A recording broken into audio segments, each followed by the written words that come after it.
नमस्कार साथियों, स्वागत है आपका हमारे YouTube चैनल में। आप छत्तीसगढ़ की किस जगह से हमारे समाचार सुन रहे हैं, कृपया कमेंट बॉक्स में लिखकर हमें ज़रूर बताएं। साथ ही हमारे चैनल को सब्सक्राइब करना ना भूलें।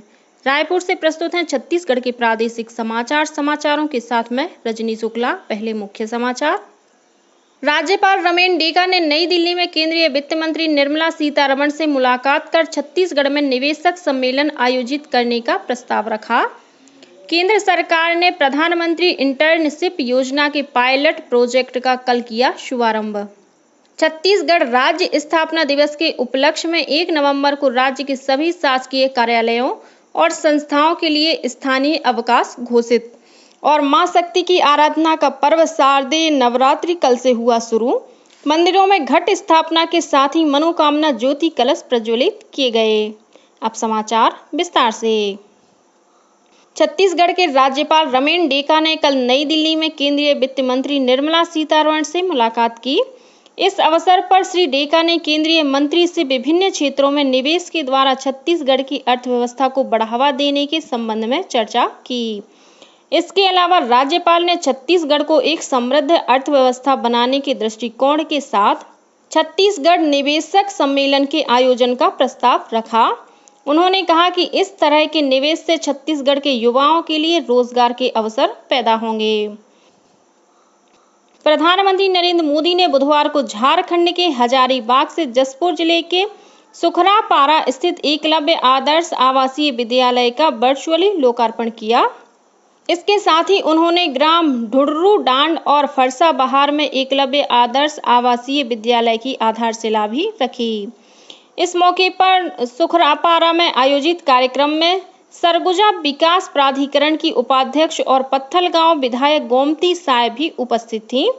इस दौरान उन्होंने विद्यालय परिसर में एक पेड़ मां के नाम अभियान के तहत आम का पौधा लगाया। गौरतलब है कि सुखरापारा स्थित एकलव्य आदर्श आवासीय विद्यालय के निर्माण के लिए 37.5 करोड़ रुपए की राशि स्वीकृति की गई है। प्रथम चरण में 19 करोड़ 40 लाख रुपए की लागत से कार्य पूरा हो चुका है। वर्तमान में 10वीं तक की पढ़ाई विद्यालय में संचालित की जाएगी। वहीं दूसरे चरण का निर्माण कार्य पूरा होने के बाद 12वीं तक की पढ़ाई शुरू होगी। केंद्र सरकार ने प्रधानमंत्री इंटर्नशिप योजना के पायलट प्रोजेक्ट का कल शुभारंभ किया। केंद्रीय वित्त मंत्री निर्मला सीतारमण ने केंद्रीय बजट में इस योजना की घोषणा की थी और इसका उद्देश्य 5 वर्षों में देश की शीर्ष 500 कंपनियों में 1 करोड़ युवाओं को इंटर्नशिप के अवसर प्रदान करना है। कारपोरेट कार्य मंत्रालय के सूत्रों ने बताया है कि सरकार ने इस पायलट प्रोजेक्ट के लिए 800 करोड़ रुपए की राशि निर्धारित की है। उन्होंने कहा कि सरकार का लक्ष्य वित्त वर्ष 2024-25 में 1.25 लाख इंटर्नशिप देने का है।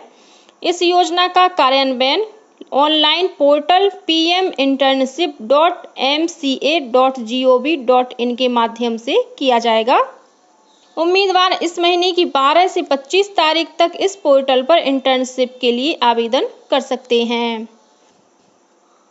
रायपुर के साइंस कॉलेज मैदान परिसर में कल प्रथम छत्तीसगढ़ हरित शिखर सम्मेलन का आयोजन किया गया, जिसका उद्घाटन मुख्यमंत्री विष्णुदेव साय ने किया। इस अवसर पर मुख्यमंत्री ने कहा कि जलवायु परिवर्तन आज दुनिया की सबसे बड़ी चुनौती बन गया है। उन्होंने कहा कि इस समस्या से निपटने के लिए सभी को सहभागिता निभानी होगी। मुख्यमंत्री ने बताया कि प्रधानमंत्री नरेंद्र मोदी के आह्वान पर छत्तीसगढ़ में एक पेड़ मां के नाम अभियान के तहत 4 करोड़ पौधारोपण करने का जो लक्ष्य रखा गया था, उसे पूरा कर लिया गया है। छत्तीसगढ़ राज्य स्थापना दिवस के उपलक्ष्य में 1 नवंबर को राज्य के सभी शासकीय कार्यालयों और संस्थाओं के लिए स्थानीय अवकाश घोषित किया गया है। यह अवकाश बैंक, कोषालय, उप कोषालय और अन्य वित्तीय संस्थान के लिए लागू नहीं होगा। इस संबंध में सामान्य प्रशासन विभाग द्वारा आदेश जारी कर दिया गया है। प्रधानमंत्री नरेंद्र मोदी के लोकप्रिय रेडियो कार्यक्रम मन की बात के कल 10 वर्ष पूरे हो गए। वर्ष 2014 में कल ही के दिन श्री मोदी ने आकाशवाणी पर इस कार्यक्रम के माध्यम से देशवासियों के साथ अपने विचार साझा करना शुरू किया था। कार्यक्रम की 10 वर्षों की इस यात्रा में प्रधानमंत्री ने महत्वपूर्ण सामाजिक, सांस्कृतिक, पर्यावरण संरक्षण और सामान्य व्यवहार जैसे विषयों पर अपने विचार रखे। मन की बात कार्यक्रम प्रधानमंत्री तथा आम नागरिकों के बीच संवाद का एक सशक्त माध्यम बन चुका है। पिछले महीने मन की बात में श्री मोदी ने कहा था कि कार्यक्रम की 10 साल की लंबी यात्रा ने एक माला का रूप ले लिया है, जिसकी हर कड़ी में नए अनुभव, नई कहानियां और नई शख्सियतें जुड़ती चली गईं। सुकमा जिले के चिंता गुफा क्षेत्र में सुरक्षा बलों और माओवादियों के बीच हुई मुठभेड़ में कई माओवादियों को गोली लगने की खबर है। बताया जा रहा है कि सुरक्षा बलों की संयुक्त टीम बोटे लेंका, एरनपल्ली और आसपास के क्षेत्र में सर्चिंग पर निकली थी। इस बीच माओवादियों के PLGL बटालियन के सदस्यों से सुरक्षा बलों की मुठभेड़ हो गई। मुठभेड़ के दौरान सुरक्षा बलों ने माओवादियों के अस्थायी कैंप को ध्वस्त कर दिया। घटनास्थल से भारी मात्रा में माओवादियों द्वारा डंप की सामग्री और विस्फोटक बरामद किया गया है। छत्तीसगढ़ और ओडिशा उप क्षेत्र द्वारा कल 5 और 6 अक्टूबर को रायपुर के साइंस कॉलेज मैदान में सशस्त्र बल आउटरीच कार्यक्रम का आयोजन किया जाएगा। इस कार्यक्रम में राज्य सरकार और नागरिक प्रशासन के वरिष्ठ गणमान्य नागरिक भाग लेंगे। वहीं मध्य कमान और मध्य भारत क्षेत्र के वरिष्ठ सैन्य अधिकारी भी उपस्थित रहेंगे। भारतीय सेना की ताकत और कौशल का प्रदर्शन करने के लिए विभिन्न इकाइयों और संरचनाओं से 300 से अधिक भारतीय सेना के जवान इस कार्यक्रम में भाग लेंगे। इस बीच भारतीय सेना के भीष्म T-90 टैंक और अन्य आर्टिलरी का कल रायपुर पहुंचने पर जोरदार स्वागत किया गया। जोरा स्थित इंदिरा गांधी कृषि विश्वविद्यालय के मुख्य गेट पर रायपुर कलेक्टर डॉक्टर गौरव सिंह और SSP संतोष सिंह सहित जिला प्रशासन के अन्य अधिकारियों ने इसका स्वागत किया। इसके बाद एक रैली के रूप में टैंक और सैन्य उपकरण तेलीबांधा, मरीन ड्राइव, कलेक्ट्रेट, जय स्तंभ चौक और आश्रम चौक होते हुए साइंस कॉलेज मैदान पहुंचे। इस रैली को लेकर शहर के नागरिकों में खासा उत्साह देखा गया। मां शक्ति की आराधना का पर्व शारदीय नवरात्र कल से शुरू हो गया है।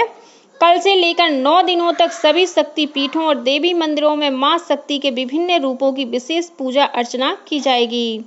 मंदिरों में कल से घट स्थापना के साथ ही मनोकामना ज्योति कलश प्रज्वलित किए गए हैं। वहीं चौक चौराहों में स्थित पंडालों में भी देवी प्रतिमाएं स्थापित की गईं।